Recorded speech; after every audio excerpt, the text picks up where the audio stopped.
Viewers, இன்னைக்கு நம்மளுடைய health டிப்ஸில் வந்து பார்த்தீங்கன்னா வாழைப்பழத்தை பற்றி தான் நம்ம பார்க்க போகிறோம். வாழைப்பழத்தில் வந்து பார்த்தீங்கன்னா என்னென்ன நன்மைகளானது நிறைந்திருக்கு, இதன் மூலமாக வந்து பார்த்தீங்கன்னா நமக்கு எந்த மாதிரியான ஒரு ஆரோக்கியங்களாம் வந்து பார்த்தீங்கன்னா கிடைக்கும் அப்படிங்கிறத பற்றியும், அது மட்டும் இல்லாமல் ஒரு நாளைக்கு வந்து பார்த்தீங்கன்னா எத்தனை பழங்களை நம்ம சாப்பிடணும் அப்படிங்கிறத பற்றி தான் இந்த பதிவில் நம்ம பார்க்க போகிறோம். இந்த வீடியோவை பார்க்குறவங்க நம்மளுடைய சேனலை இப்போ தான் ஃபர்ஸ்ட் டைம் நீங்கள் விசிட் பண்ணுறீங்க அப்படின்னா நம்மளுடைய சேனலை இன்னும் சப்ஸ்கிரைப் பண்ணாமலே இருப்பீங்க. முதல்ல சப்ஸ்கிரைப் பண்ணிவிடுங்க. அப்படியே கூட இருக்க அந்த பெல் ஐக்கானே வந்து பார்த்தீங்கன்னா கிளிக் பண்ணி வச்சுக்கோங்க.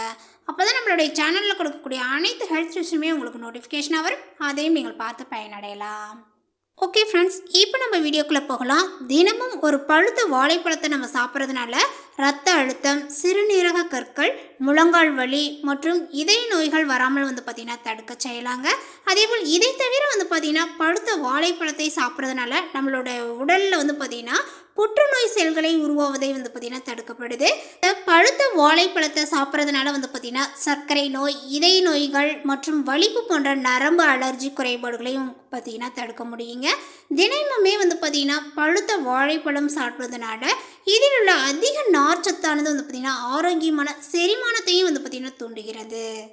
வாழைப்பழம் வந்து பார்த்திங்கன்னா ரொம்ப சீப் அண்ட் பெஸ்ட்டாக கிடைச்சாலுமே கூட நமக்கு எவ்வளோ மருத்துவ குணங்களானது வந்து பார்த்திங்கன்னா நிறைந்திருக்கு தெரியுங்களா. இந்த வாழைப்பழத்தினால இந்த விட்டமின் B6 வந்து பார்த்திங்கன்னா இதில் நிறைந்து காணப்படுது. இதனால் வந்து பார்த்திங்கன்னா உடலில் உள்ள ஹார்மோன் குறைபாடுகளையும் வந்து பார்த்திங்கன்னா நிவர்த்தி செய்ய முடியும். பொட்டாசியம் அதிக அளவில் இருப்பதனால மூளையினுடைய திறனை வந்து பார்த்திங்கன்னா அதிகரிக்க செய்கிறதுங்க. நல்ல ஒரு மனநிலையில் வைத்துக்கொள்ள துணை புரியக்கூடிய பழம் அப்படின்னு வந்து பார்த்திங்கன்னா இந்த வாழைப்பழத்தை சொல்லலாம். நரம்புகளை சீராக வைத்துக்கொள்ள உதவக்கூடிய பழம் இந்த வாழைப்பழம் தாங்க. மேலுமே நம்மளுடைய உடலில் சுரக்கக்கூடிய திரவத்தை சமநிலைப்படுத்துகிறது. உடம்பில் உள்ள செல்களை தூய்மையாகவும் நல்ல ஊட்டச்சத்துடனும் வைத்துக்கொள்கிறதுங்க.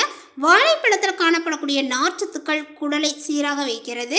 வாழைப்பழத்துடன் பால் கலந்து சாப்பிட்டாலோ அல்லது தேன் கலந்து சாப்பிட்டாலோ வந்து பார்த்திங்கன்னா அவை வந்து வயிற்று சம்பந்தமான நோய்களை வந்து பார்த்திங்கன்னா குறைக்க செய்யும். வாழைப்பூவில் விட்டமின் B அதிகம் இருப்பதனால இந்த பூவை அடிக்கடி சமைத்து உட்கொண்டு வந்தால் பெண்களுக்கு ஏற்படக்கூடிய மாதவிடாய், வயிற்று வலி மற்றும் குடல் புண், இரத்த பேதி, மூல நோய் போன்ற விஷயங்கள் எல்லாமே வந்து பார்த்திங்கன்னா இதன் மூலமாக வந்து பார்த்திங்கன்னா குணமடையுங்க.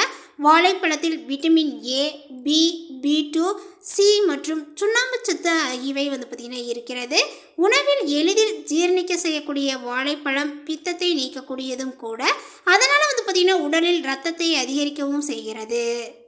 தினமும் ஒரு செவ்வாழைப்பழம் சாப்பிட்டு வந்தால் ஆண்களுக்கு உயிரணுக்களினுடைய எண்ணிக்கையானது வந்து பார்த்திங்கன்னா அதிகரிக்குங்க. பெண்கள் அடிக்கடி வாழைப்பழம் சாப்பிட்டு வந்தீங்க அப்படின்னா மாதவிலக்கு சீராக வரும். அடிக்கடி வாழைப்பழம் சாப்பிடுவர்களுக்கு குடல் புண்கள் வராது. இருந்தாலுமே அது பார்த்திங்கன்னா ரொம்ப வந்து ஈஸியாகவே சீக்கிரமாகவே உங்களுக்கு ஆறிடும் அப்படின்னே வந்து சொல்லலாம். மேலும் தோலானது வந்து பார்த்திங்கன்னா உங்களுக்கு பளபளப்பாகும். இந்த வாழைப்பழத்துடன் சீரகம் சேர்த்து சாப்பிட்டு வந்தீங்க அப்படின்னா உங்களுக்கு இருக்கக்கூடிய இரத்த மூலம் குணமாகுங்க. வாழைப்பழம் அடிக்கடி சாப்பிட்றதுனால உங்களுக்கு அறிவை விருத்தியடை செய்யும் அப்படின்னே வந்து சொல்லலாம். பழத்தை இரவு நேரத்தில் சாப்பிடும் பொழுது நல்ல ஒரு தூக்கத்தை வந்து பார்த்திங்கன்னா நமக்கு கொடுக்கும். அது மட்டும் இல்லாமல் நம்ம சாப்பிடக்கூடிய அந்த சாப்பாட்டையும் சீக்கிரமாகவே வந்து பார்த்திங்கன்னா ஜீரணப்படுத்தக்கூடிய சக்தி இந்த வாழைப்பழத்திற்கு உண்டு. அதனால தான் வந்து பார்த்திங்கன்னா எல்லாருமே சாப்பிட்டதுக்கு பிறகு ஒரு வாழைப்பழத்தை சாப்பிட்ணும் அப்படின்னு சொல்லுவாங்க. தினமும் ஒரு வாழைப்பழத்தை எடுத்துக்கொள்வது நல்லது. அதுவும் இரவு தூங்க போவதற்கு முன்னாடி அந்த வாழைப்பழத்தை எடுத்துக்கொள்வது ரொம்ப ரொம்ப நமக்கு நல்லதுங்க. ஸோ அதனால் வந்து பார்த்திங்கன்னா தூங்க செல்வதற்கு முன்பாக நீங்கள் வந்து பார்த்திங்கன்னா சாப்பிட்டதுக்கு பின்னாடி தினம்தோறும் ஒரு வாழைப்பழத்தை எடுத்துட்டீங்க அப்படின்னா உங்களுக்கு நல்ல ஒரு தூக்கம், ஆரோக்கியமான உடல் அமைப்பு, உங்களுடைய உடலில் இருக்கக்கூடிய ஒரு சில பிரச்சனைகள் எல்லாமே வந்து பார்த்திங்கன்னா சீராகும். மேலுமே வந்து பார்த்திங்கன்னா வாழைப்பழத்தை சாப்பிட்றதுனால உங்களுக்கு முகப்பொழிவானது ஏற்படும். உங்களுடைய தோல் சுருக்கங்கள் நீங்கும். இது வந்து பார்த்திங்கன்னா அழகு சாதன பொருட்களாக கூட நம்ம வந்து பயன்படுத்தலாம். மேலும் இந்த தகவல் உங்களுக்கு பிடித்திருந்தால் லைக் பண்ணுங்கள், ஷேர் பண்ணுங்கள். இது போன்ற புதிய சுவாரஸ்யமான புதிய தகவலை தெரிந்து கொள்வதற்கு நம்மளுடைய சேனலை இன்னும் சப்ஸ்கிரைப் பண்ணாமல் இருந்தீங்க அப்படின்னா சப்ஸ்கிரைப் பண்ணிவிடுங்க. தேங்க்யூ.